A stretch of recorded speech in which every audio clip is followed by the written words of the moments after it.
Hello, everyone. Welcome today to the Vox Verba podcast.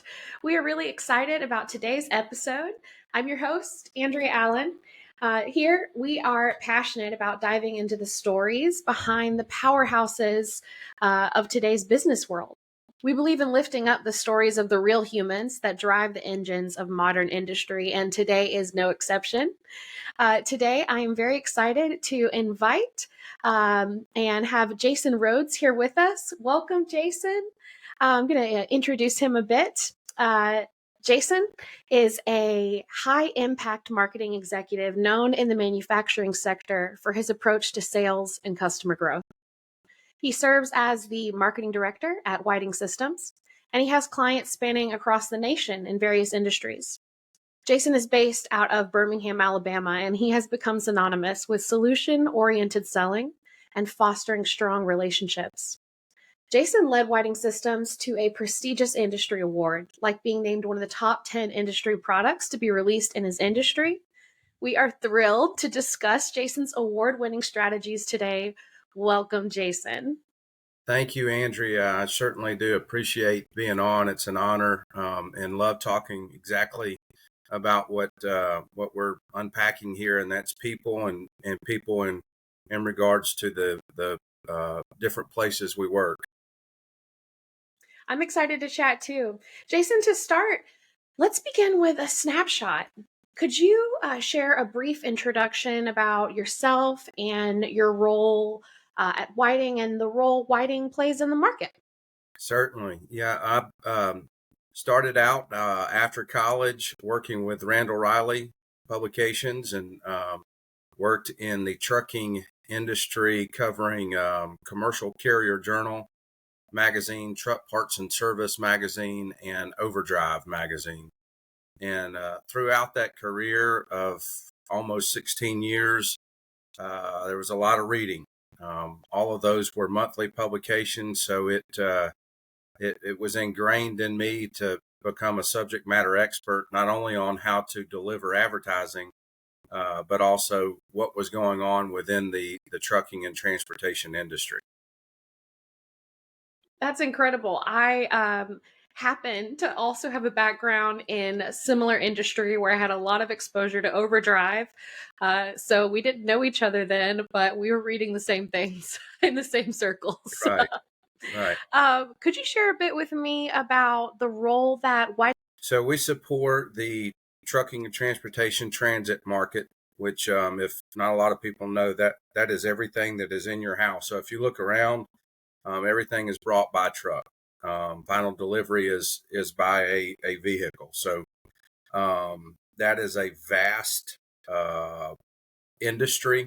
It can go into food, agricultural, mining, and oil services.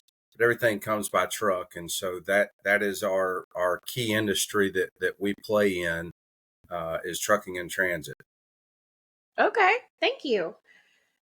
You know, every company has its own North Star. Could you share the driving mission of Whiting Systems? So we like to say that we improve people's lives, and that's our employees' lives, and that's also our partners or clients' lives that we deal with day in and day out. And in that North Star, if you will, we're always doing the next right thing. So a lot of times you mess up and you fail, and I'll be the first to raise my hand that something's going to come up that I don't know the question to or the answer to the question. And so we've really kind of built a community to lean on to and lean into. And we like to say we do the next right thing. So our mission is to improve people's lives throughout what they do on a personal basis within the manufacturing of the truck wash. But then as well, when we sell that, we like to improve our clients' lives because we're taking something off of their plate that they don't have to do anymore. That's beautiful. Thank you for sharing that with me. When we think about Whiting Systems and its offerings, what would you say sets Whiting apart from others that might have similar offerings? Service, 100% service.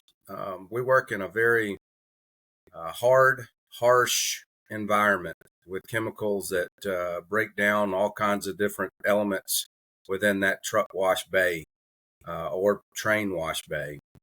So you can see that in our industry, we see a lot of times individuals that have purchased, say, a lowest bid piece of equipment, and it's 3 to 5 years we'll be replacing that. 3 to 5 years. Our systems are out there right now. Currently, I have clients that have systems that are 15 years old. So service is our key differentiating factor. Is we have 17 CSRs across the nation, and those CSRs are constantly monitoring our equipment. So we know beforehand what PMIs need to be done on the equipment. Not only do we know that, but we can also predict any type of maintenance that is coming up. So our service is what sets us apart. We're going to service what we sell, and we stand behind what we say we're going to do. Your approach to service is incredible, and with the dedication you have in your process with the CSRs and your predictive maintenance, it sounds really powerful. I'm curious, who would you say is most impacted by this? Who finds the most value in what Whiting is offering?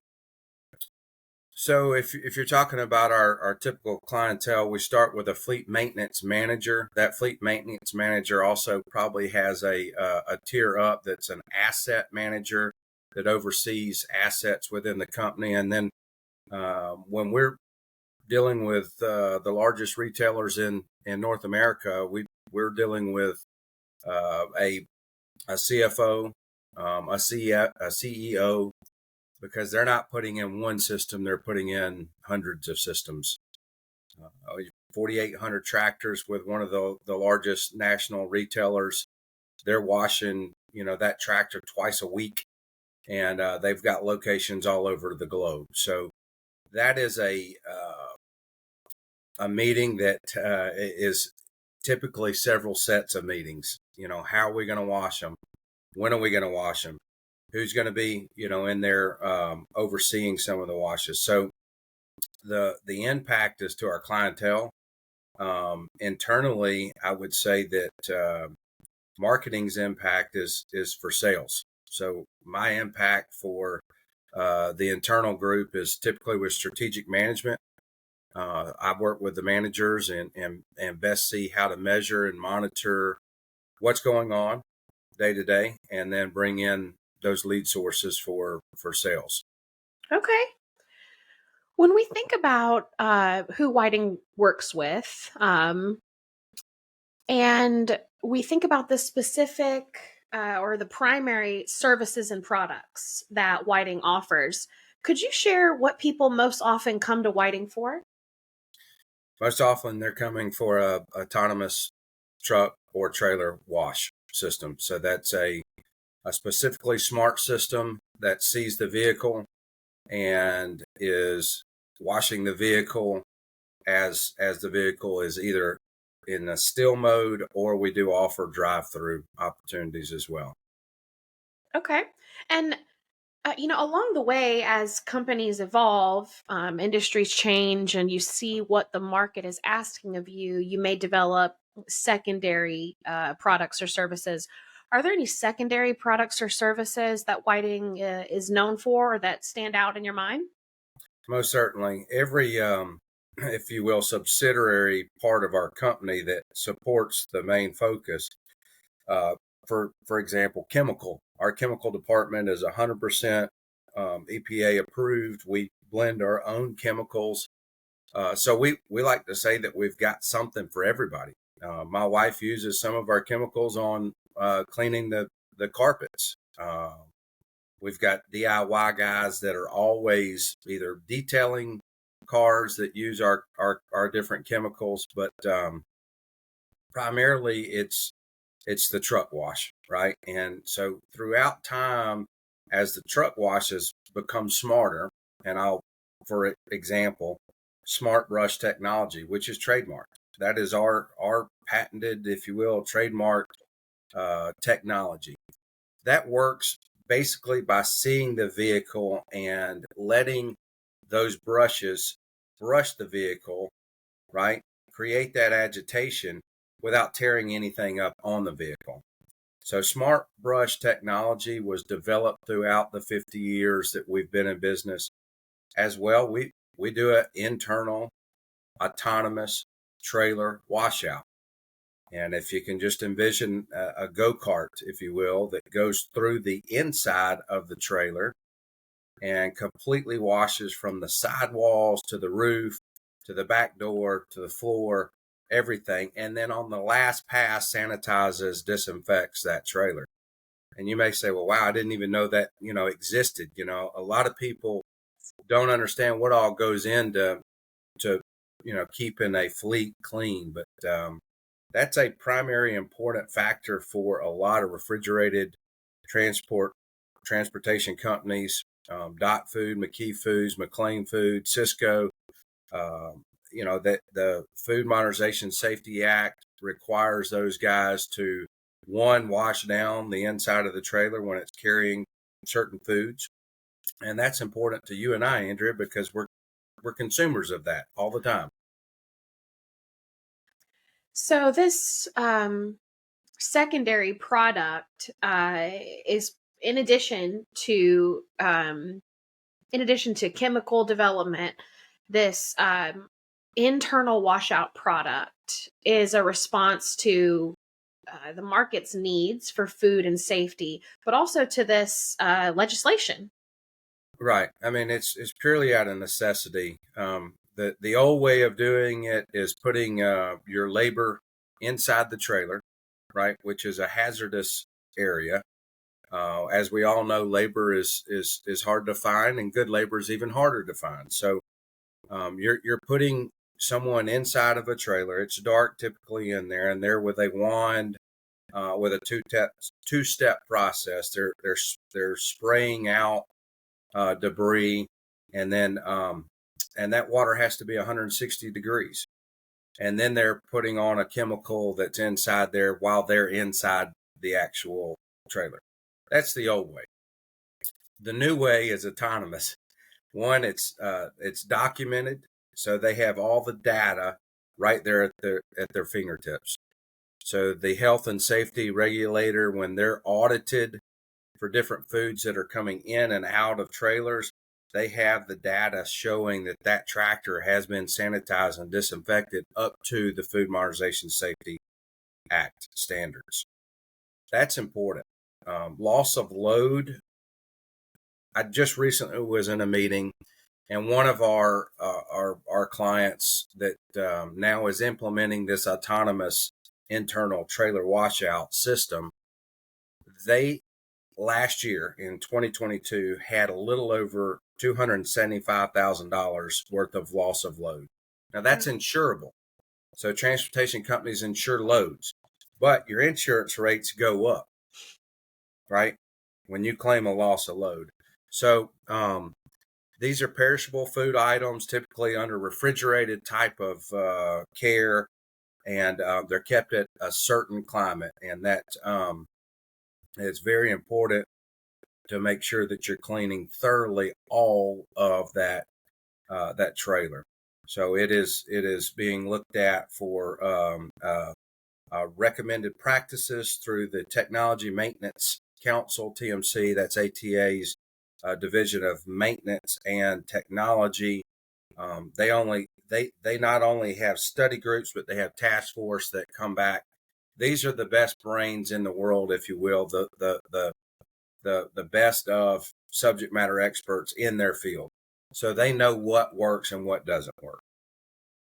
And this is purely out of necessity, like you said, a lot easier way of cleaning, faster way of cleaning, and a less expensive way of cleaning. So it's wash time, wash quality, and wash cost. Incredible. I hear so many benefits, not just consumer safety, my own safety, my family's safety. But as a manager, the documentation and being responsible for making sure that I'm being compliant is so helpful and valuable. It makes me curious. Whiting has had a long history, and this specific conversation is heavy on automation and technology. So tell me a little bit about, how did whiting get here? What's the journey of whiting that led it to this place today? Right. Yeah. So North Star Buddy Whiting, Donnell Whiting, is the founder of Whiting Systems. And 50 years ago, he started a lot like a lot of entrepreneurs start, and that's selling a service that was needed. And that service in Little Rock, Arkansas, and around Arkansas was typically a power wash type system for agricultural equipment. Agriculture is huge in Arkansas and also in the Mississippi Delta region. So those pieces of equipment aren't something you're going to pull up to your hose on your house and spray off. The type of soils and muds and debris are something that really need to have power behind it. We understand cleaning as a acronym of CATT, and that represents chemical, agitation, time, and temperature. And it's the same thing if you go wash your hands right now. You're cutting hot water on. You're putting the hand soap on your hands. You're agitating it. And if you leave it for time, then you wash it. Things come clean. So those large pieces of agriculture equipment were something that needed to be washed. And Buddy Whiting saw that need, and he went out and sold pressure washers basically out of the back of his truck. There's some great stories about, him buying a truck with a lift gate on the back of it, and the rest of the family having to drive around with a lift gate work truck. But that was a good investment for Buddy Whiting at the time to be able to take those pressure washers off and put them back on. And I'll tell you, there's another story going back to service and going back to standing on your word. Buddy had a group of pressure washers come in. This happens with a lot of different manufacturers, but those pressure washers didn't hold up to the standard of Buddy Whiting, and they were breaking down. They were requiring more maintenance than most of the other pressure washers he had sold before. And not getting into naming any blame game, but Buddy just took it on himself to go get the pressure washers and replace them out of his pocket, out of his funds. And that type of mentality or character still shows up today at Whiting Systems. We have things that break all the time. A truck washing, a million different trucks or a million washes is going to have a significant amount of maintenance, and it's going to have a significant amount of things that fail during that time period. So that's why we've doubled up and invested in CSRs that are constantly in touch with those maintenance managers at the different shops, shop supervisors. It's a little bit off topic, but it makes me think of the McDonald's ice cream machines that never Yes. work. Yes. They say that the reason why they don't work is because the company that maintains them doesn't have enough CSRs. Oh, well, Whiting doesn't have the problem. Yeah, we're hiring. It's a very fast flowing job. The guys that do it love it. They are the face of the company to our shop supervisors, and as in milestones, that program Greg Jenkins has put together and has managed is a huge piece for us because we rely on them daily.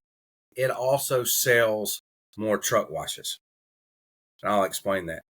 If a system's down and we fix that system, then our customer's happy.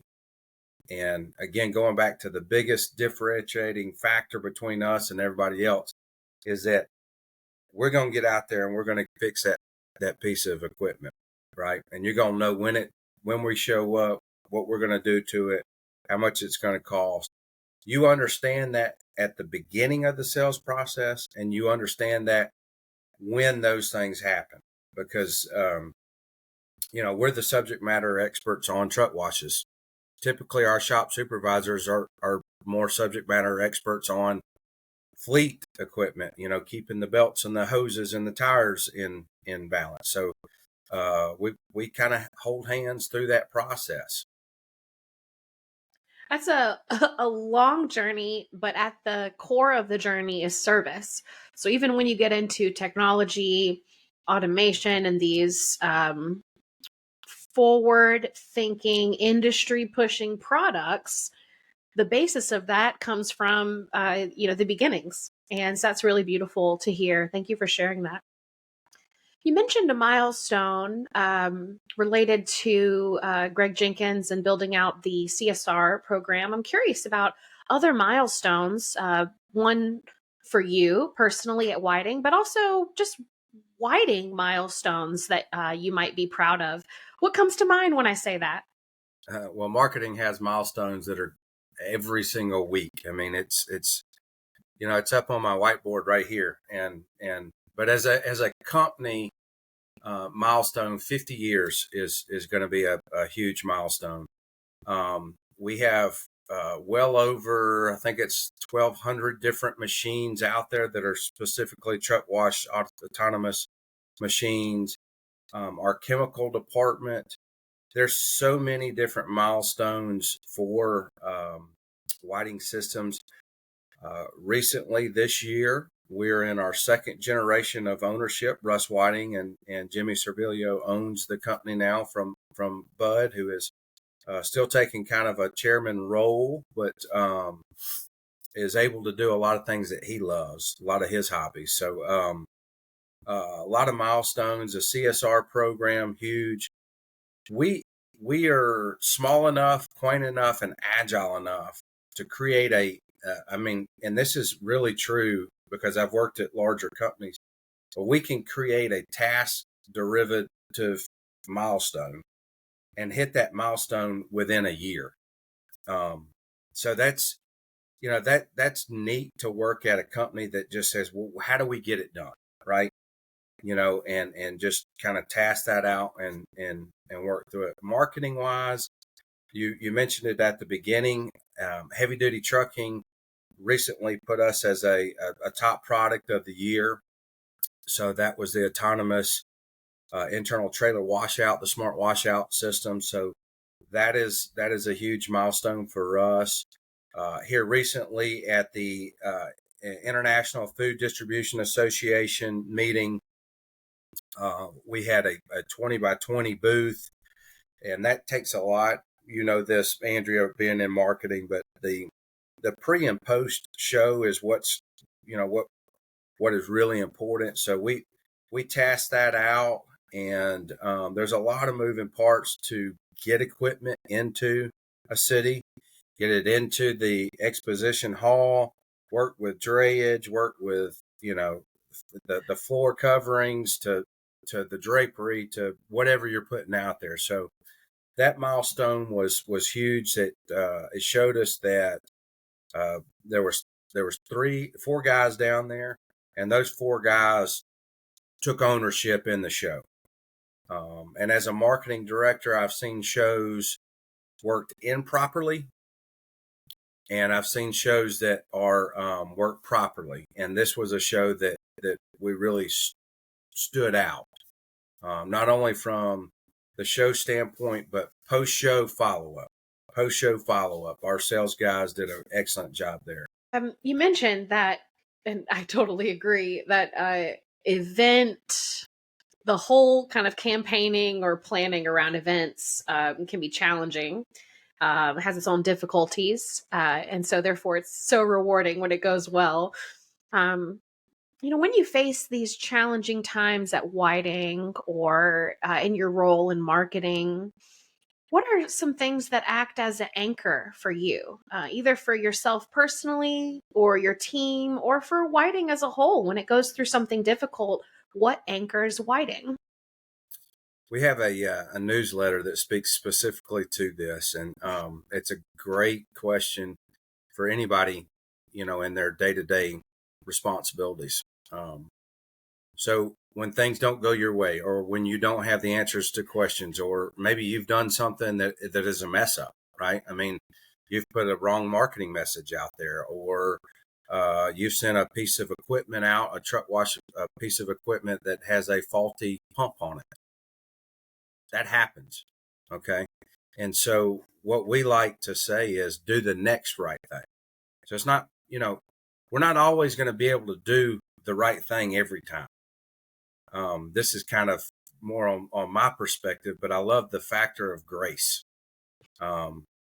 Grace-filled opportunities, right? So we find that even through our failures, there is learning experiences, there's stepping stones, there is an opportunity to go, okay, how did this happen, right?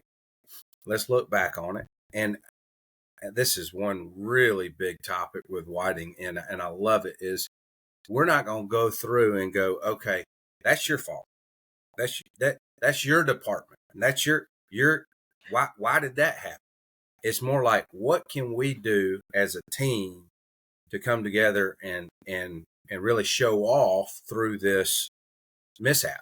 So next right thing is always said, do the next right thing, because we're not always going to do the right thing, right?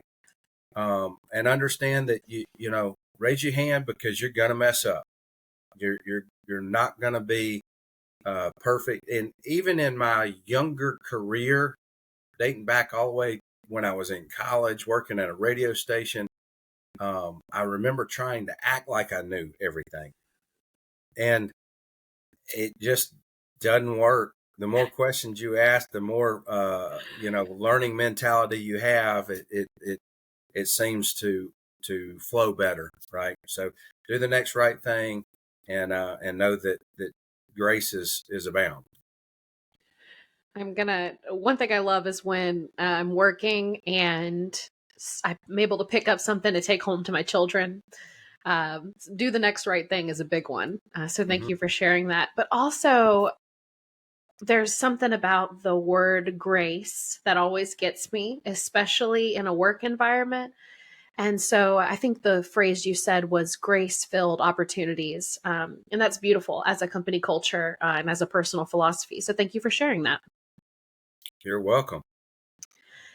Let's see. I am thinking of myths and misconceptions in your industry, but in every industry, as you go through a particular role or you're in the industry for a while, you start to see some common myths and misconceptions.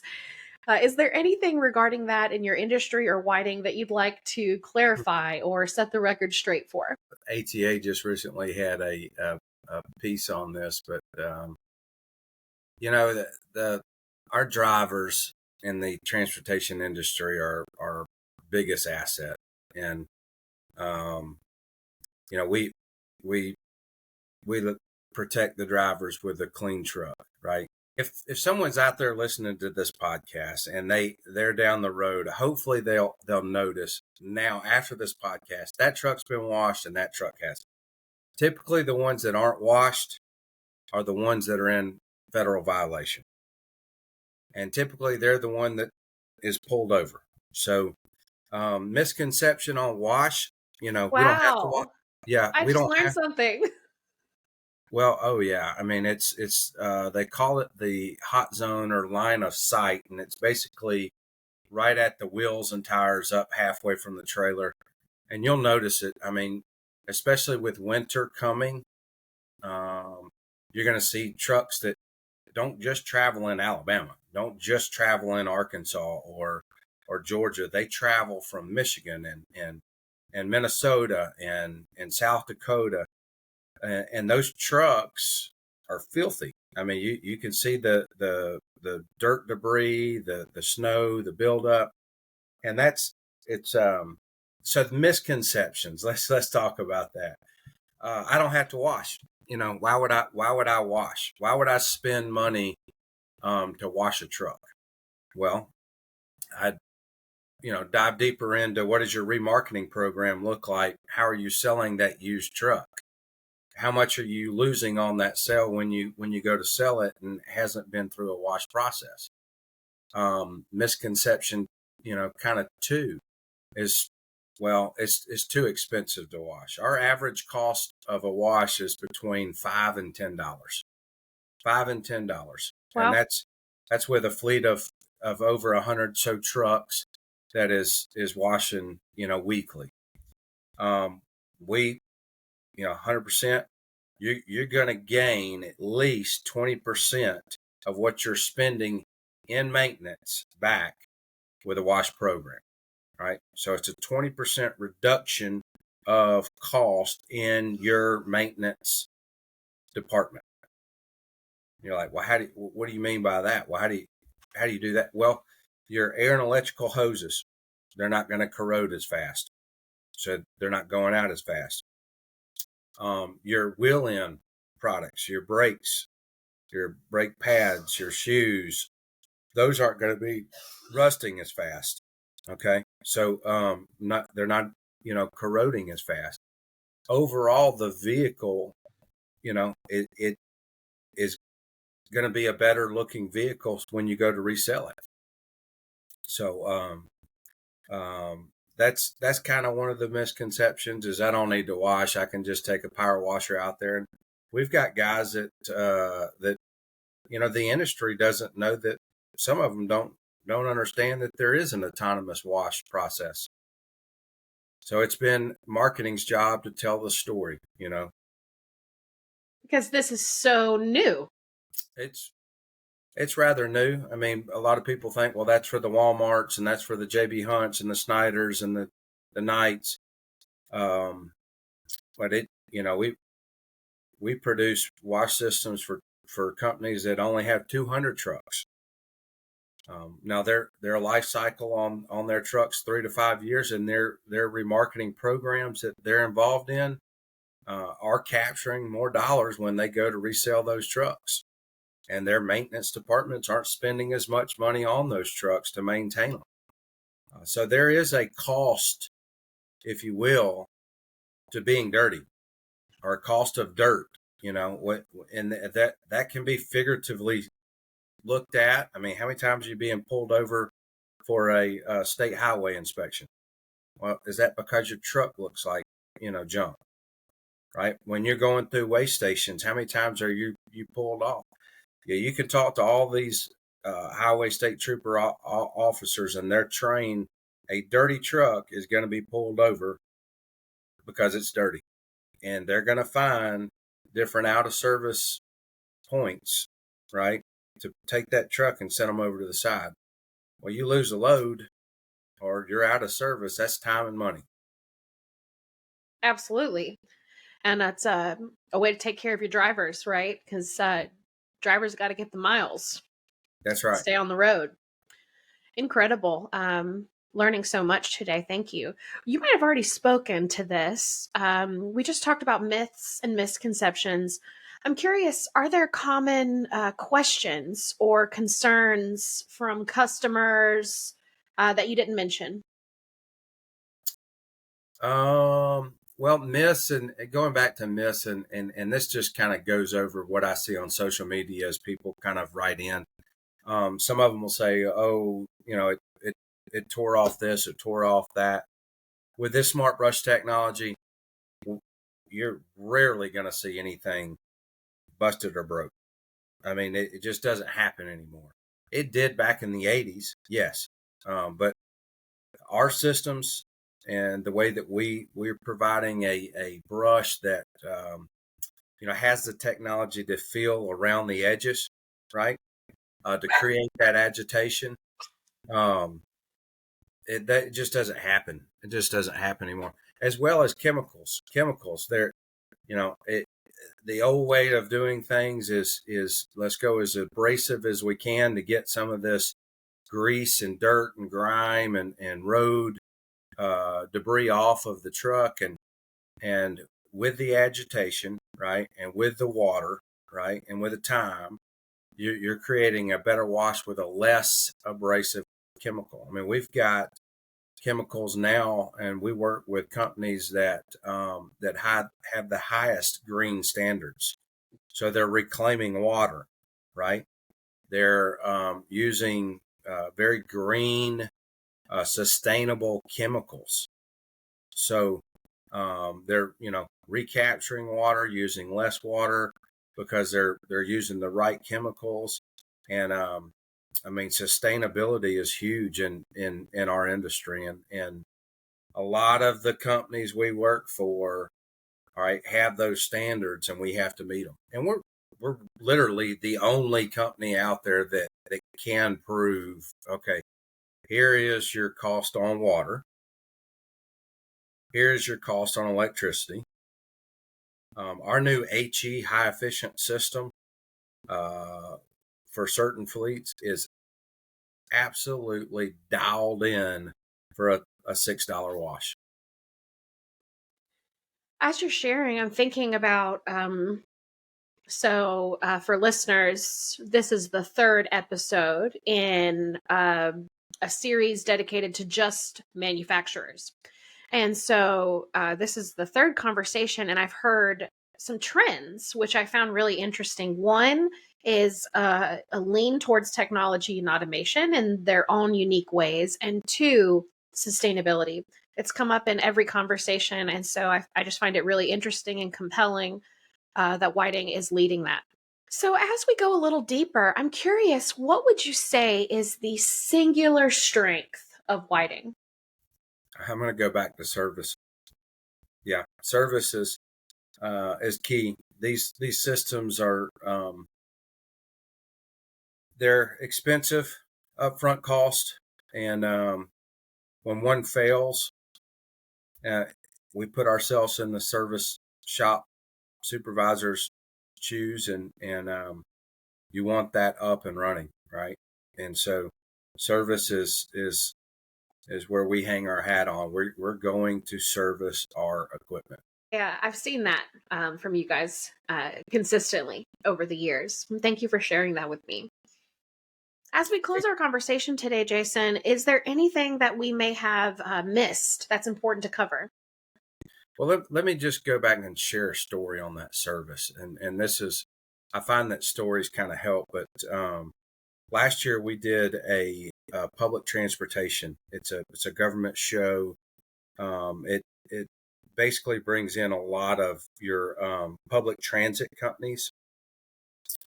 So we do business with Baltimore, Maryland Transit, Birmingham here has a wash system.